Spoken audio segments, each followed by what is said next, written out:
Hola, ¿qué tal? Soy el padre Rafael Alejandro del Toro Mendiola. Yo viví el encuentro misionero número 33 allí en Zapopan. La verdad fue una experiencia que me marcó, que me ayudó mucho, tanto en mi vida personal, familiar, como en mi ministerio. Con mucha alegría comparto con ustedes esta reflexión respecto a qué hacer para cumplir la voluntad de Dios, qué hacer para entender la voluntad de Dios. Por supuesto, y obligado es, para poder hacer cumplir la voluntad de Dios, pues hay que conocerla.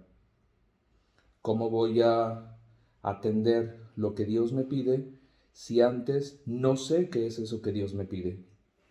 Y de aquí, hermanos, quisiera hacer una reflexión sobre la palabra obediencia, porque cumplir pues tiene mucho que ver con la palabra obedecer.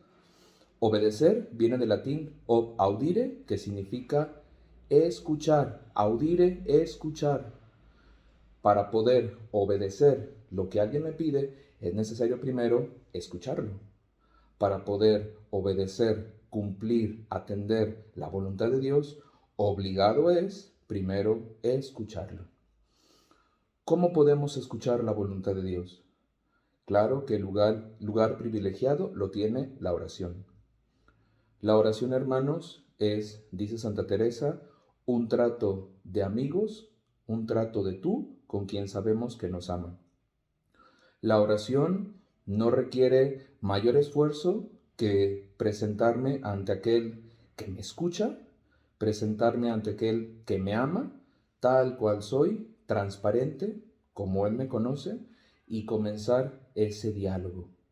De ahí podré escuchar la voluntad de Dios. De ahí podré escuchar o audire lo que Dios tiene para mí. El lugar privilegiado para conocer, para escuchar los planes de Dios para mí es la oración. ¿Dónde puedo orar? Dice el Señor Jesús en el Evangelio, cuando quieras orar, enciérrate en tu cuarto y ora ahí ante tu Padre que está en lo secreto. Podemos orar en casa, podemos orar cuando todos se han ido ya de casa, quizá tú eres ama de casa y hay ratos en que tienes soledad ahí en tu hogar. Quizá eres un estudiante y hay momentos en que puedes utilizar para poder platicar con Dios estando ahí en casa, ahora que las clases pues todavía son en línea. Quizá eres un trabajador, eres un empleado y tienes un rato en la oficina donde sabes que puedes estar en silencio con el Señor. Se puede orar en cualquier parte siempre y cuando haya la disposición.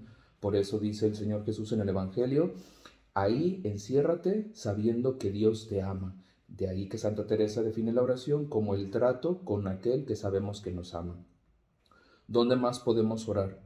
Por supuesto, en los templos, en los lugares donde está el Santísimo, frente a una imagen. Las imágenes, ya lo sabemos, son objetos que Dios permite para que nos ayuden a nosotros, a nuestra inteligencia, a nuestra voluntad y poder comunicarnos, poder hacer oración.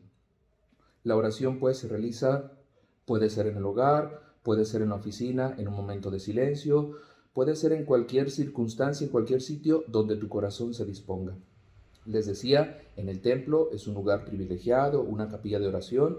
Incluso yo conozco familias que en su casa adoptan un cuarto, una recámara y lo convierten en un oratorio, en un lugar de oración. Qué hermoso poder tener esos lugares de canales de gracia en que Dios habla y nosotros escuchamos, en que nosotros hablamos y Él nos escucha. ¿Dónde más podemos escuchar a Dios para poder obedecer, obaudire? También lo hace, nos habla a través de la Sagrada Escritura. Hay una herramienta privilegiada de oración llamada la Lectio Divina, que consiste en, a través de los textos sagrados, a través de la Biblia, leer, por supuesto, antes de leer, hacer oración, encomendarnos al Espíritu Santo para recibir de Dios las gracias necesarias y poder comunicarnos con el que nos ama, hacer oración, ponernos en presencia de Dios y leer un texto sagrado. Es muy recomendable, por ejemplo, leer los textos de la Sagrada Escritura que se proclaman cada día en misa.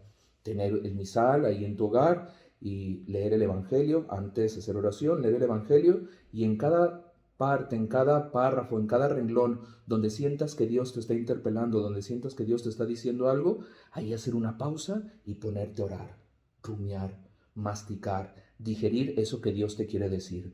Quizá una palabra, quizá una frase que te llega al corazón, que te llega a la mente, y ahí te detienes. Y a lo mejor pasas minutos, muchos minutos, pensando qué te quiere decir Dios. O audire, escuchar a través de la Sagrada Escritura. También Dios nos puede hablar a través de las personas y de los acontecimientos. Tus padres, cuando te hacen una corrección, es Dios que por la autoridad que da a los padres, te habla, te dice, te dirige. Algún sacerdote, algún maestro, tus abuelos, ¿por qué no? En ocasiones incluso puede ser una persona de menor edad que nosotros. Si estamos dispuestos al Espíritu, si estamos abiertos a querer percibir el plan de Dios sobre nosotros, entenderemos que Dios habla a través de las personas, sea quien sea.